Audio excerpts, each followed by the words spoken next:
husband started to lose interest in the wife started to lose interest in the husband.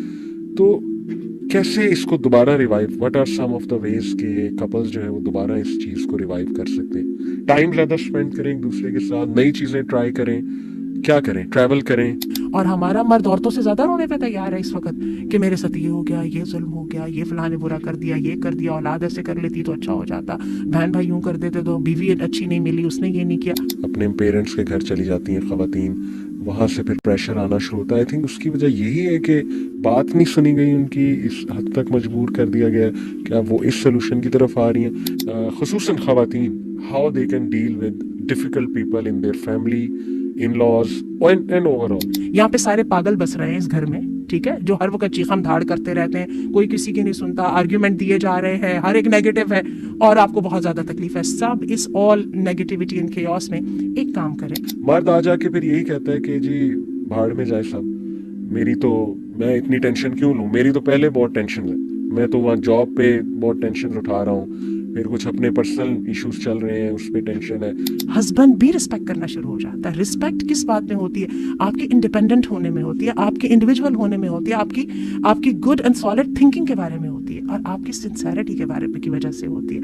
आपने वो अगर खूबियां नहीं पैदा करेंगे, मैं आपको बताऊं, इंसान के तावीज़ों के साथ भी पागल हो सकता है बंदा, तावीज़ों के साथ भी बंदे बदलते नहीं होते हैं, बंदे इंसान वैसे ही रहते हैं। आंटी, आपके पास माशाल्लाह काफ़ी काउंसलिंग केसेस आते हैं और बड़ी अच्छी फीडबैक माशाल्लाह हमें आती है और you doing a great job अल्हम्दुलिल्लाह educating both men and women. और जितने पॉडकास्ट माशाल्लाह आपके साथ हुए हैं वो भी कमेंट्स बहुत बहुत अच्छे कमेंट्स और it is really helping people.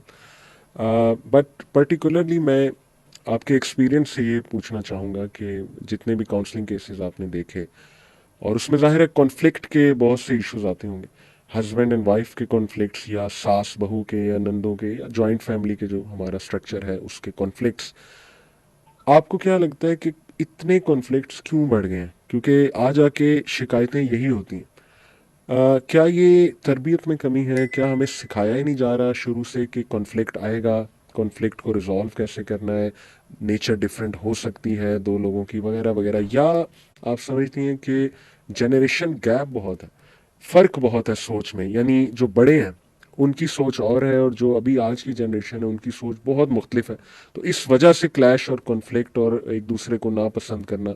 What in your opinion, आपकी ऑब्जर्वेशंस क्या है इस पर? हमारा जो फोकस पॉइंट है वो इस वक्त पिछली जनरेशन के साथ हमारे रिलेशनशिप है या जो हमारे कंटेम्प्रेरी जनरेशन है, लाइक हस्बैंड एंड वाइफ हैं, बहन भाई हैं, उनके साथ हमारी टग ऑफ वॉर है, क्या हमारा फोकस पॉइंट है? फोकस दोनों ही है। देखें, एक तो कॉन्फ्लिक्ट की वजह वो होती है ना, सास ससुर से मे बी कॉन्फ्लिक्ट आ सकता है कोई, दूसरा वो तो नेचुरल कॉन्फ्लिक्ट है हस्बैंड वाइफ के दरमियान। तो दोनों की वजह आपके जहन में जो है वो क्या, व्हाट डू यू थिंक? तो चलिए बात करते हैं इसके ऊपर और कोशिश करते हैं कि एनालाइज करें कि इसके पीछे वजह क्या है और इसका सॉल्यूशन क्या हो सकता है। सबसे पहले तो एनालिसिस की तरफ आते हैं। देखिए, वो जो हमारा केमिकल है डोपामीन, ठीक है ना, जो बेसिकली हमें लगता है कि ये सिर्फ और सिर्फ जो है ये फीलिंग गुड और हैविंग फन का है। डोपामीन का एक जो और फंक्शनिंग है वो ये है कि ये आपके अंदर कंपटीशन को लेके आता है, ठीक है। अच्छा, अब होता ये है कि इस कंपटीशन आप जब भी करते हैं ना, when you are working for yourself, तो इसको एक तरह से आप खुदगर्जी का हार्मोन भी कह सकते हैं, सेल्फिशनेस का, because you are focusing on yourself ना, कॉम्पिटिटिवनेस, ऐसा ही होगा ना। आपको पता है इस बात का कि आज से कुछ 100 साल पहले जब इसकी रेटिंग की जाती थी या इसकी रीडिंग की जाती थी, उस वक्त ये कोई 1.2 कुछ इस तरह होती थी जी। और 2 या 3 जनरेशंस या 3 या 4 जनरेशंस के बाद आज इसकी जो रीडिंग है जी, वो बन रही है 4 से ऊपर जा रही है। ज्यादा अल्फाज में कह लीजिए, सही। हम इंसान खुदगर्ज से खुदगर्ज होते चले जा रहे हैं। बिल्कुल। और खुदगर्जी की ये बात है कि 2 खुदगर्ज इंसान कहीं चल सकते ही नहीं है, माँ और औलाद नहीं चल सकते। बिल्कुल, बड़ी खुदगर्जी की बात है ना जी। अच्छा, फोकलोर जो होती है ना, इनमें बहुत बड़ी विजडम होती है। एक फोकलोर को मैच्योर होते और माशरे में होते हुए 200 साल लगते हैं। या लाइक अगर एक 100 साल के अंदर 4 to 5 जनरेशन गुजरी हैं तो उन्होंने उसको एक्सपीरियंस किया है, अनदर 4 to 5 जनरेशन उसको एक्सपीरियंस करती जाती हैं और at the end the result is established कि ऐसा होता है। तो वो जरा कहानी याद कीजिए, वो जो सोना मिला था 3 दोस्तों को जाते वक्त, है ना, जी जी जी, वो दोनों ने कहा कि इस दोनों ने मिलकर उसको मार दिया और वो जो खाना लेने गया हुआ था उसने जहर उसमें मिलाया और क्या हुआ, वो सोना वहीं का वहीं पड़ा रह गया। तो खुदगर्जी कहीं भी चलती नहीं है। और ह्यूमन रिलेशनशिप की जो कोर है, अजीब बात है, वो देने में है। इसकी हमें समझ नहीं आई, हमने इसको समझा नहीं। आप ये देखिए, अल्लाह ने एक औरत का दर्जा बहुत बुलंद रखा है इस कायनात में, इस दुनिया में। अगर मोहब्बत की कोई वजह है तो वो औरत है। ये इतना बड़ा एजाज है, हम औरतें इसको महसूस नहीं करते हैं। बॉन्डिंग और सीमेंटिंग जो है ना, ये खवातीन करती हैं। अल्लाह ने उनके अंदर ये रखा, मर्दों को नहीं दिया। देख लीजिए, इतनी खसूसियात है कि ये नहीं दिया। साइंटिफिकली ऑक्सीटोसिन की वैल्यू ज्यादा खवातीन में, इट्स कमिंग फ्रॉम देयर। अच्छा, अब ये है कि ये जो खवातीन है, माँ जब बनती हैं, माँ बनने से पहले पहले किसी खातून को पता ही नहीं होता, सिर्फ लेने लेने का होता है। मिल जाए, मुझे ये भी दे दो, वो भी दे दो, अब्बा भी प्यार करें, अम्मी भी प्यार करें, भाई भी कर दें, अहमियत दें, वगैरह वगैरह।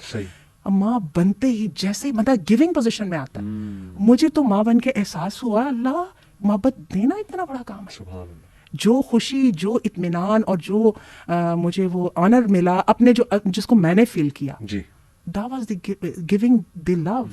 बिल्कुल बिल्कुल। और आप देखिए, ये अब इस चीज को बढ़ाते चले जाएं, अंबिया को ले आइए, अंबिया देते हैं, रिफॉर्मर्स को लेते आए, वो देते हैं। जो देने वाला बैठा है उसकी एफर्ट की कीमत लगाई जा ही नहीं सकती। बिल्कुल सही, बिल्कुल सही।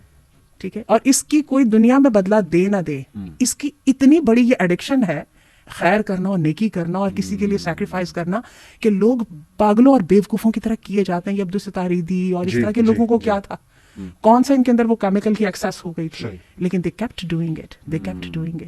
लेकिन आंटी, एक बंदा कितना दे? यानी क्या एक बंदे में ही जिम्मेदारी कि वो बस गिव करता रहे, कॉम्प्रोमाइज करता रहे, दूसरे के लिए करता रहे, अगला कोई इनपुट नहीं दे रहा, अगला उसको वो फॉर ग्रांटेड ले रहा है? हस्बैंड एंड वाइफ की अगर मैं बात करूं, या चले इन लॉज की बात करूं कि लेट्स से बहू थैंकलेस है या इन लॉज थैंकलेस है, तो कितनी हद तक, मतलब दीन क्या रहनुमाई फरमाते हैं, कितना बिछो, कितना करो, कितना गिव करो?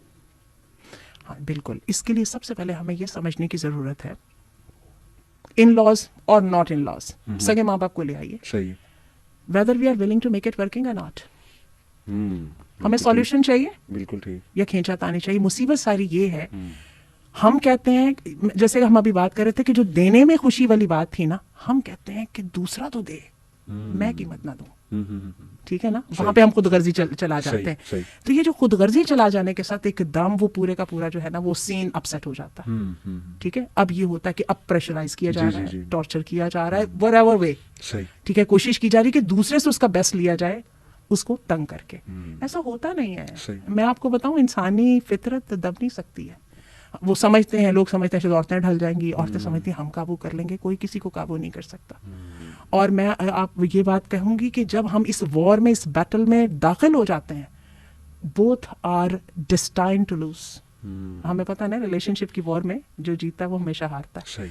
तो ये है कि सबसे पहले तो इनको बैठ के ये सोचना है कि हमने इसको चलाना है या नहीं चलाना। अजीब बात मैं आपको बताऊं, यहाँ तक हम सारे क्लियर होते हैं, जहां पे भी कॉन्फ्लिक्ट आ रहा होता है ना, सास भी चाह रही होती है, बहू भी चाह रही होती है, शौहर भी चाह रहा होता है, बीवी भी चाह रही होती है, जितना चाहें बुरा आप ले आए। सियासतदानों को पकड़ लें, सियासतदान दोनों यहाँ तक क्लियर होते हैं कि नहीं हम सॉल्यूशन चाहते हैं, ठीक है ना।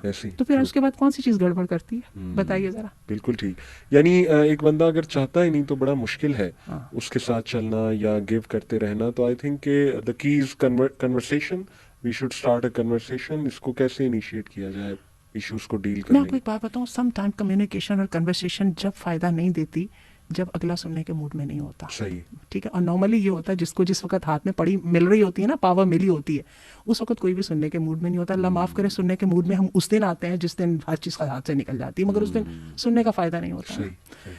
तो बात ये होती है कि इन लोगों को हमने, आइए हम अपनी शॉर्ट लिस्ट करते जाए ना, हमने इन जैसे लोगों को, ठीक है, जो despite all realization they are not ready to come and talk over, ठीक है ना, उनका वही ख्वाहिश है हम किसी तरह निकालें।